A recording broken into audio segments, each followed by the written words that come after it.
Pasok ngayon TNC. Kyle TZ, however, falling pretty low. Pero makakuha pa rin niya yung Kazong Zaita. Napigilan dito ni Ogre Finish Strike. Targeting and passing. Tutumba pa rin si Kyle TZ mula sa Yo-Yo ni Trimar. And nawa flicker. Ultimate, hindi aabot. Pero dinampot siya pabalik ni Lancy. Pero may Finish Strike mula dito kay Hugh. Kasi cancel Zaita. Coming in with the control. Taking down Hugh on the far side. Spirit Destruction. Mabalik na mula kay Ben City. Pero still in the front lines here of Team Panthers. Flicker up mula kay Jackson. Pero nandun na yung pagtahin ni Kyle TZ.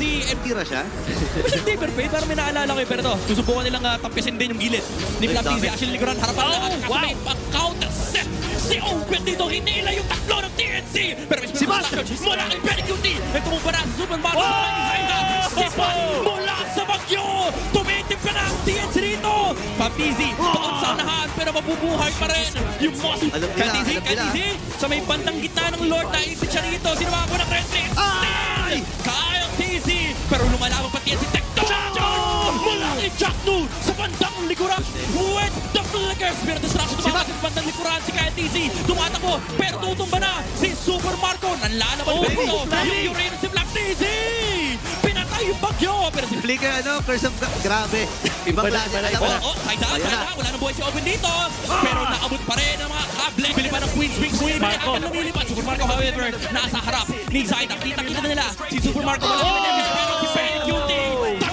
Pinagsakin na ng strike. Pero nahuli pa rin si Super Marco. Lancy, hinahabol dito ni Kyle TZ. May takbo ba yung Thorndross na dodge. Pero hindi problema yan kasi pwede namang Lancy in. Yung Lord ni Ross. Walang ka-idea-idea si Pias na doon yung tectonic charge. Mula ni Jackson, hindi respect ni Kyle TZ. And pinabagyo ang Team Falcons sa may top lane. Spirit Destruction. Pero na kasi alam nila may nakauwing isa na map control ng TNC.